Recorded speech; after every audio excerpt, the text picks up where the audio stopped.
नमस्कार दोस्तों, आज हम बात करने वाले हैं E20 फ्यूल की, जिसे मोदी सरकार ने अचानक से पूरे देश में लागू कर दिया है। इस फ्यूल में 80% पेट्रोल और 20% इथेनॉल होता है। सबसे हैरान करने वाली बात यह है कि आम जनता को कोई दूसरी ऑप्शन नहीं दिया गया है। आप चाहे या ना चाहे, आपको अपनी गाड़ी में यही फ्यूल डलवाना पड़ेगा। इस बात को लेकर सोशल मीडिया में काफी डिस्कस चल रही है और लोग इसे एक बड़ा स्कैम कह रहे हैं। आइए समझते हैं कि इस पॉलिसी का आम जनता पर क्या इफेक्ट पड़ रहा है। सबसे पहले समझते हैं कि इथेनॉल क्या है।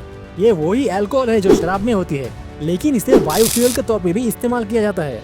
इसे बनाने के लिए गन्ना, मक्का, चावल जैसे फसलों का इस्तेमाल होता है, जिनमें से गन्ना सबसे इफेक्टिव है। इथेनॉल को पेट्रोल में मिलाया जाता है ताकि फ्यूल अच्छे से बर्न हो सके और पॉल्यूशन कम हो। नीति आयोग के अनुसार गन्ने से बने इथेनॉल से पेट्रोल की तुलना में 65% कम ग्रीन हाउस गैस एमिशन निकलती है। पेट्रोल बाहर की कंट्री से आता है और इसका दाम इंटरनेशनल मार्केट के ऊपर निर्भर करता है, जिससे भारत को बड़ा इकोनॉमिक बर्डन उठाना पड़ता है।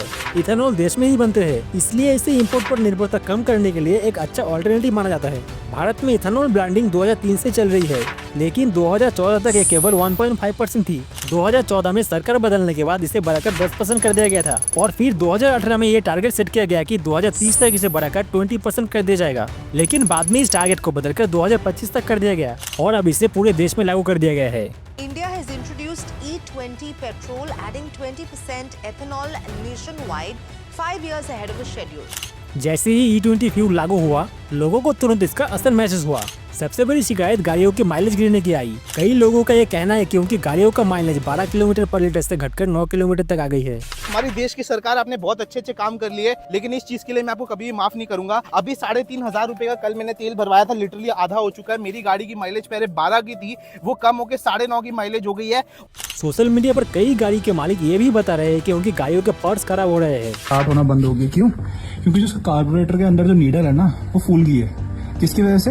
क्योंकि पेट्रोल में एथेनॉल है, जिसकी कम रनिंग है ना। अगर एथेनॉल वाला fuel non E20 compliant vehicle के अंदर पड़ा रहेगा तो ऐसे कुछ इश्यूज आएंगे। सरकार ने वादा किया था कि इथेनॉल के आने से पेट्रोल सस्ता होगा, लेकिन ऐसा कुछ हुआ नहीं। जंगल में जो भी होगा और म्यूनिसिपल वेस्ट को सेग्रीगेट करके वो कचरे से भी आपका बन जाएगा।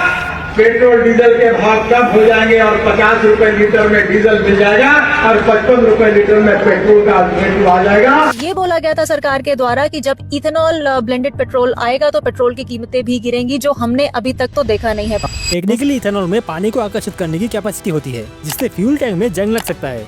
फ्यूल लाइन ब्लॉक हो सकते हैं और रबड़ के पर्स खराब हो सकते हैं। ये प्रॉब्लम खासकर E5, E10 कॉम्प्लेन पुरानी गाड़ियों में ज्यादा है, क्योंकि E20 कॉम्प्लेन गाड़ियां भारत में 2023 से बननी शुरू हुई थी।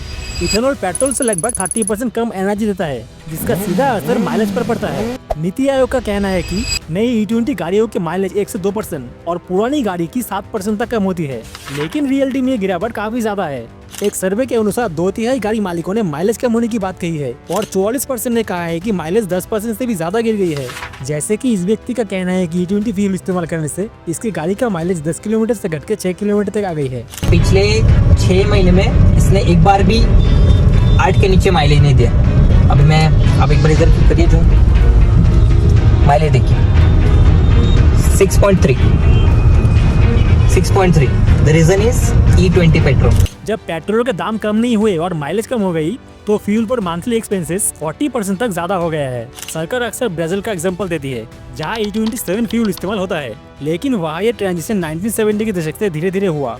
लोगों को बदलने के लिए समय और ऑप्शन दोनों मिले, लेकिन भारत में E10 से E20 का सफर सिर्फ 3 साल में पूरा हो गया।